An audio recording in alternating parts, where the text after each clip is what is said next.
What's up everyone, Soldier First Class here. In today's mission, I wanted to do another Final Fantasy VII Remake theory. This time, we'll be talking about the summons and then possibly receiving some expanded backstory and lore. There's a lot of information to go over, so stay tuned soldiers, it's time for our next mission.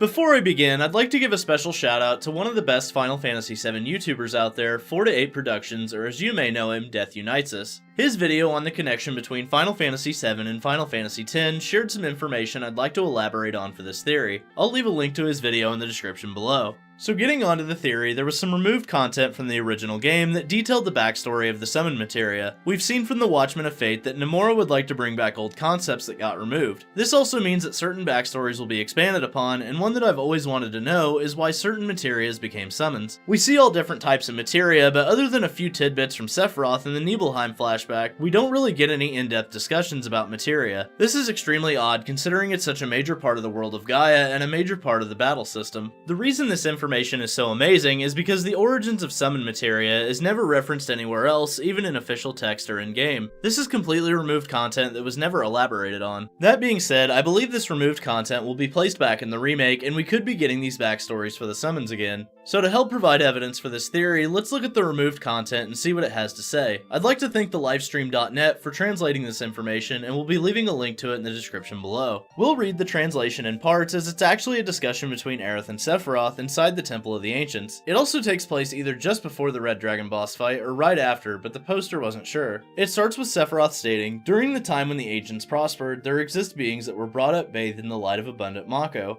They were pure creatures of natural shape, several types remain even now." The article then states, pure creatures of natural shape means that these are beings naturally born from the planet, so they are not artificial or man-made. This means that the summons are based off of creatures that existed in ancient Gaia, with some still living in the current day. Sephiroth then elaborates on this, stating, "Some of these beings sealed their life energy within materia, altering their lives forever." Aerith realizes what he means as she states, "the summon materia." Sephiroth replies, "Correct, such a clever girl. The creatures who protect this temple have lived long, relics from the age of the ancients. They belong to this planet even more than you do. Heh heh heh, keep that in mind." With all that in mind, the Bahamut materia is picked up right after killing the Red Dragon. It's pretty obvious from this hidden text that the Red Dragon's soul becomes a materia, as it was one of the Mako-bathed creatures he referenced. There's a few reasons I believe this will make an appearance in the remake in some form or another. Besides just the Watchmen of Fate confirming that old concepts are making a return, they're doing some heavy world building with this remake. That includes backstories and expansions of things like Avalanche and Wutai. These were concepts that were barely touched on in the original and have already been mentioned in a trailer for the Midgar-only part of the remake. We also have the scene where Sephiroth reveals the origins of materia during the Nibelheim flashback. Since Sephiroth is so knowledgeable about materia, it makes sense that he would also break down the origins of summons. But that doesn't mean they couldn't slip this fun fact in even earlier. Summons were never in Midgar, and now they are, which means the information could be talked about when you obtain your first summon. Honestly though, I like the thought of Aerith and Sephiroth having this conversation just before you get the black materia.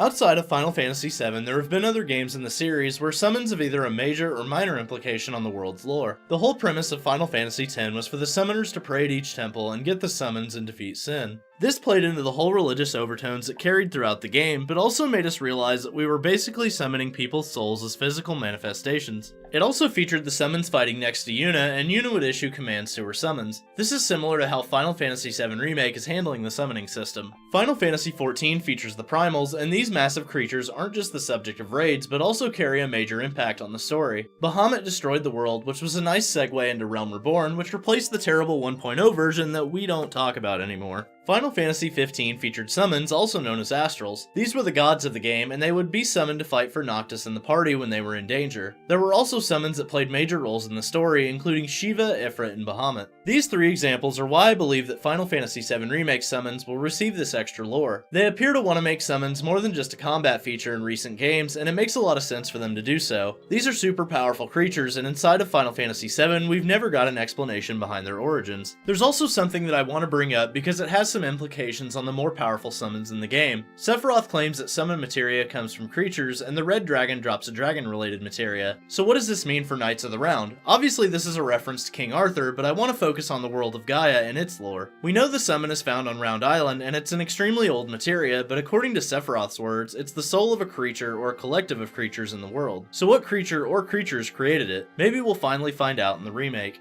Overall, there's a lot of expansion and lore they could add to this game, and summons would be a great place for it. Why is summon materia so powerful? What creatures form the basis of these summons? There's a lot of questions that the developers could answer, and I hope they do in the remake. If you've been around the channel for long, you know that summons are some of my favorite features in Final Fantasy, and I also love me some backstory. So what do you think, soldiers? Will we get expansions on the backstory of summons in Final Fantasy VII Remake, or will they remain a mystery? And I also want to know, what creatures in the game do you believe inspired the summon materia we get in the game?